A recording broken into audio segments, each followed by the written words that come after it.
The 17 News at Sunrise podcast is brought to you by Clinica Sierra Vista. Welcome back to the 17 News at Sunrise podcast, where we share your news on your schedule. 17 News begins with a weather alert. And good morning, everyone. It is 5 a.m. on this Friday. I'm Alex Fisher. And I'm Maddie Gannon, in for Maddie Jansen, reporting on the ground. The powerful storm we've been talking about today is here and expected to be very active as rain and snow move on in. The city of Tehachapi officials are calling this potentially a once-in-100-year event. Your road conditions in this area right now at Highway 58.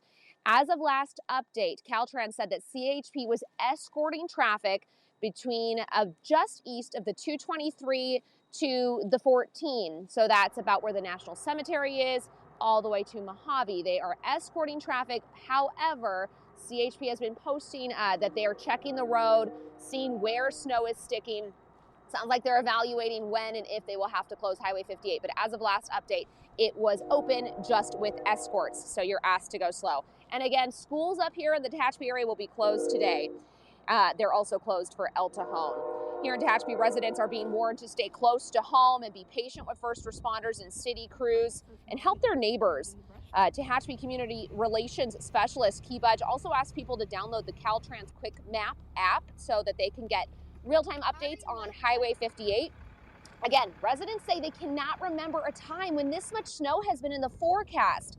The city has activated its Emergency Operations Center, and while they have worked to prepare for this storm all week, the amount of snow that we could see here could be historic. So you're being urged to just stay home today when the worst of this storm hits. But city officials also say that if you are out and about and you see a snowplow, please move over and let it do its job. Is people should be driving cautiously throughout this area and before, because this creates hazardous driving conditions. CHP as well as Caltrans has set up this turn roundabout area for cars, trucks, and other kinds of vehicles to move around so that they cannot progress further up onto the Grapevine because of the hazardous conditions. This rain, wet, soggy travel conditions are pretty much making ice and other dangers on the road, or it could affect people and risk their lives. Now, this is something that we do not know how long it could last. From what we talked with the CHP officers, they said this could last for hours, but we'll be out here throughout the rest of the day checking in with you guys multiple times to make sure when this could possibly open up. But for the foreseeable future, we're not sure when that could happen. Again, now people are recommended to have an emergency travel kit with them, blankets, extra water, food, just in case they are stranded. We saw some of these truckers stuck out here for a while. Houchin Community Blood Bank is putting out urgent call for blood donors due to challenges caused by inclement weather conditions. According to a Houchin representative, the blood bank had to cancel a planned event because of poor weather. The blood bank is also facing a shortage that affects the supply of blood to support local hospitals.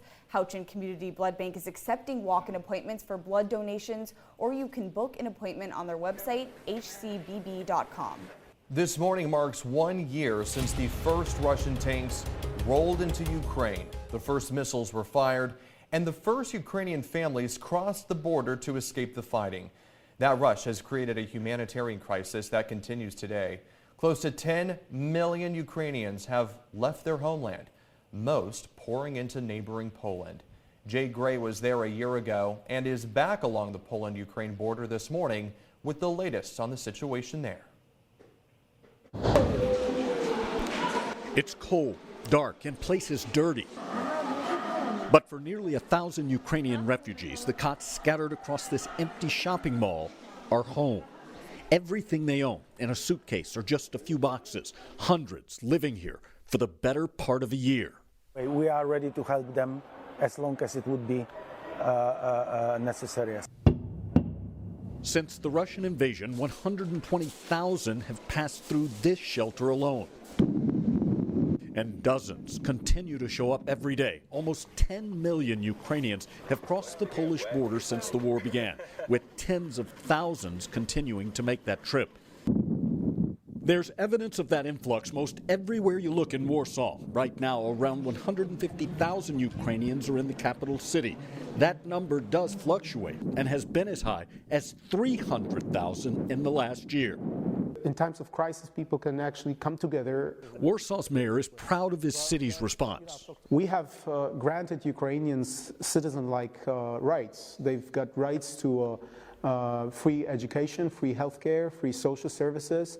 We've enrolled more than 17,000 kids to our schools. But he acknowledges it has put a strain on his budget, city, and social services, and understands that, like the war, the humanitarian effort will likely continue and intensify.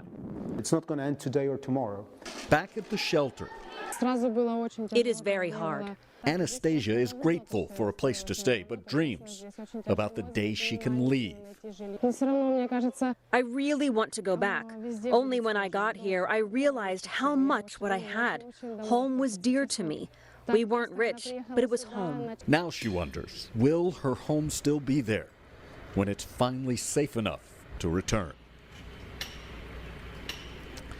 Jay Gray, NBC News, along the Poland-Ukraine border.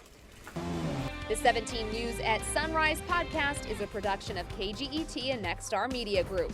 For more on all of the headlines in today's show, head to kget.com.